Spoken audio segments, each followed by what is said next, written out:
Sir నమస్కారం sir. నమస్తే అండి.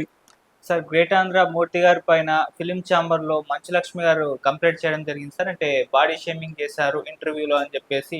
సో, ప్రశ్నలు కూడా నాకు అభ్యంతరకరంగా ఉన్నాయి. అందుకే కంప్లెయింట్ చేస్తున్నాను. మౌనంగా ఉండకూడదు ఇష్యూ పైన అని చెప్పేసి చెప్పడం జరిగింది. సో, దీన్ని ఏ విధంగా చూడాలంటారు? మరి 'గ్రేట్ ఆంధ్ర' మూర్తి గారు అడిగిన ఆ ప్రశ్నలు నిజంగా ఇబ్బందికరంగా ఉన్నాయా? మంచు లక్ష్మి గారు ఫిర్యాదు చేయడం అనేది సరైనదేనా? దీనికి సంబంధించి మీరేం చెప్తారు సార్? అంటే ఇంటర్వ్యూ చేసేటప్పుడు వాతావరణం కొంత అంటే కంట్రోల్లోకి తెచ్చుకోవటానికి తమ మధ్య ఉండేటువంటి ఒక పర్సనల్ లెవెల్లో ఒక అనుబంధాన్ని క్రియేట్ చేయడం కోసం కొన్ని పర్సనల్ ఇష్యూస్ని కూడా మిక్స్ చేసి ఇంటర్వ్యూ నడపడం అనేది ఒక పద్ధతి. ఓకే. అందులో భాగంగానే ఆయన కొంచెం చొరవ తీసుకుని ఒక మాట అన్నాడు ఆయన.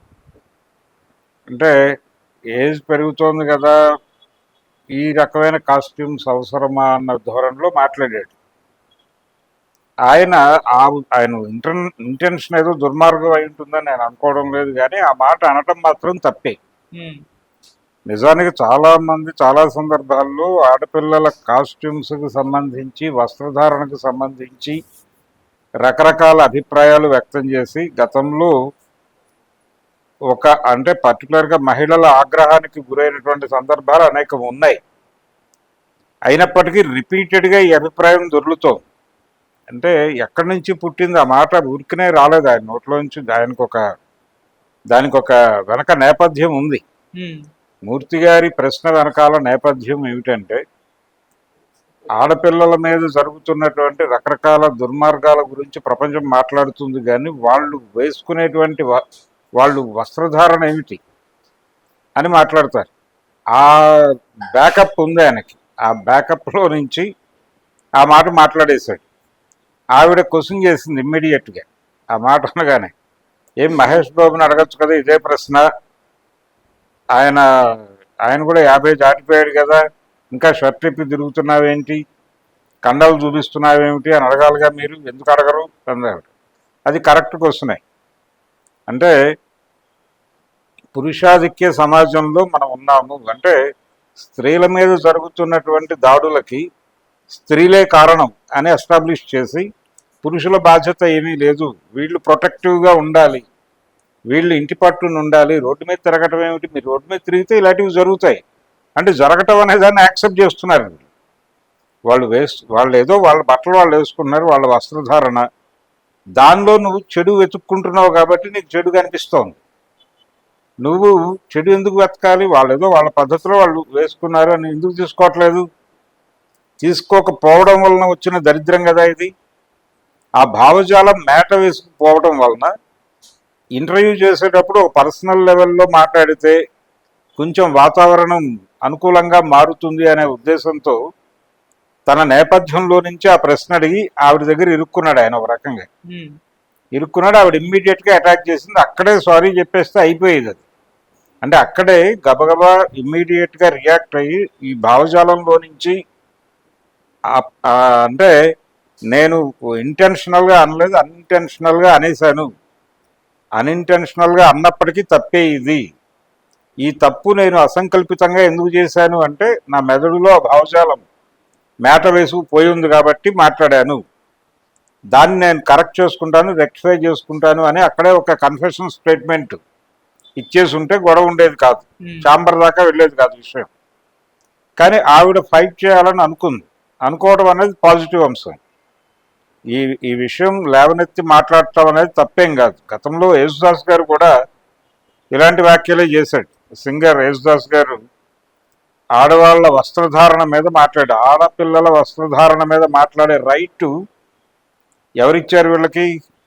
అది కరెక్ట్ కాదు కదా. వాళ్ళ పద్ధతిలో వాళ్ళు డ్రెస్ వేసుకుంటారు, దానిలో నువ్వు ఏది కట్టుకున్నా నువ్వు దానిలో ఒక సెక్స్ అప్పీల్ వెతుకుతావు, నీ పర్సెప్షన్ అది అయినప్పుడు. వాళ్ళు ముసుగేసుకుని ఇక్కడ వరకు గోడ కట్టుకుని గోడలోంచి తలకాయ ఒకటి కనిపించేటట్టు మాట్లాడినా ఆ కింద ఊహించుకుని మాట్లాడగలిగిన సమర్థత నీకున్నటువంటి, నీలో ఉన్నటువంటి ఆ ఇంటెన్షన్లో నుంచి పుడుతుంది. అది చంపుకోవాలి.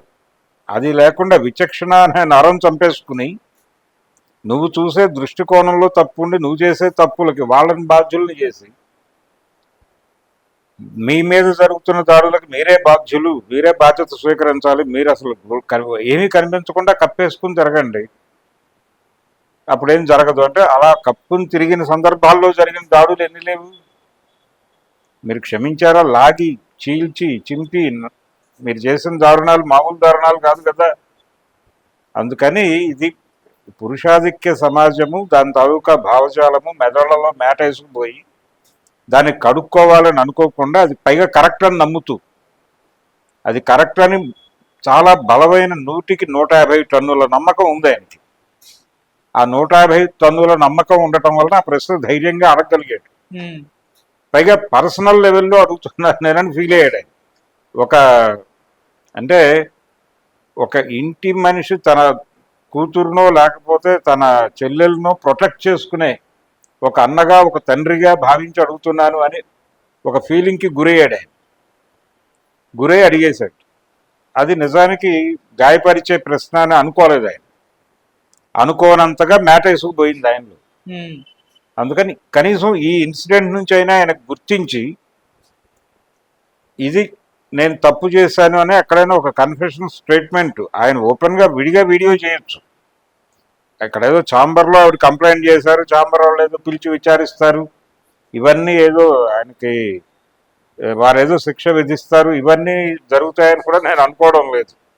ఆవిడ ఛాంబర్లో కంప్లైంట్ ఇచ్చినప్పుడు ఆవిడ ఉద్దేశం కూడా అదేం కాదు, వాళ్ళు ఏదో పిలిచి ప్రాసిక్యూట్ చేస్తారు అనుకుని కంప్లైంట్ ఇచ్చి ఉండదు ఆవిడ. కాకపోతే అదొక వార్త అవుతుంది, అదొక డిస్కసివ్ పాయింట్గా మారుతుంది అనే ఉద్దేశంతో చేసింది ఆవిడ. డిస్కసివ్ పాయింట్గా మారింది. మారిన తర్వాత మళ్ళీ మొహమాటాలు అక్కర్లేదు. ఇక్కడ ఆయన ఏదో అనుకుంటాడు, ఆవిడేదో అనుకుంటుంది అనుకోని అక్కర్లేదు. ఆవిడ కంప్లైంట్ ఇవ్వడం సబబే, అందులో తప్ప ఎంత మాత్రమూ లేదు. పైగా ఆవిడ ఈయన పట్ల ఉన్నటువంటి ఒక సాఫ్ట్ కార్నర్తోనే అక్కడ ఇచ్చారు కంప్లైంట్.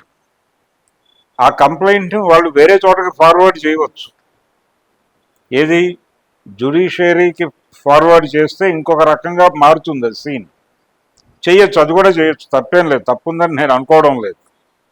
కాబట్టి మనలో మేట వేసుకుపోయినటువంటి రకరకాల భావజాలాలు చాలా అసంకల్పితంగా బయటకు వస్తాయి. ఒక మనిషిని తిట్టడానికి ఒక జెండర్ని వాడటం అనేది మనకి ఉన్నటువంటి రకరకాల లక్షణాల్లో ఒక లక్షణం. చాలా క్యాజువల్గా అనేస్తారు ఆ మాట, అంటే పేడి అని ఒక ఈజీగా అనేస్తారు. కానీ ఆ సఫరింగ్తో చాలామంది ఉన్నారు. ఇక్కడ ఒక సమూహం ఉంది, వాళ్ళందరూ సఫర్ అవుతారు. వాళ్ళని ఒక తిట్టుగా మార్చడం పట్ల కింది కులాలను తిట్టులుగా మార్చి తిట్టున్న మనుషులు లేరా? అగ్ర కులాల్లో కింది కులాలని ఎవరైనా అశుభ్రంగా కనిపిస్తే కింది కులాల రెఫరెన్స్లో నుంచి తిట్టి ఆనందపడేటువంటి అగ్రకులాల వాళ్ళు ఇప్పటికీ ఉన్నారు స్టిల్. అది తప్పని వాళ్ళు అనుకోరు. సహజంగా తిడుతున్నాను నేను అన్నదానిలో తప్పే ఉంది. అది తప్పు చేశాడు కాబట్టి తిట్టానంటాడు. తప్పు చేశాడు కాబట్టి తిట్టడం కాదు, నువ్వు ఎవరినో ఒక సమూహాన్ని గాయపరుస్తున్నావు.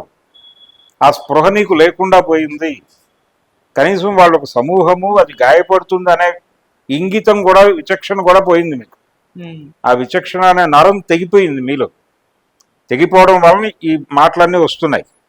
నాలిక చేత్తో పట్టుకు మాట్లాడు, హోల్డ్ యువర్ టంగ్ అన్నాడు ఇంగ్లీష్ వాడు. నాలిక చేత్తో పట్టుకు మాట్లాడండి అనేది వాడి ఉద్దేశం.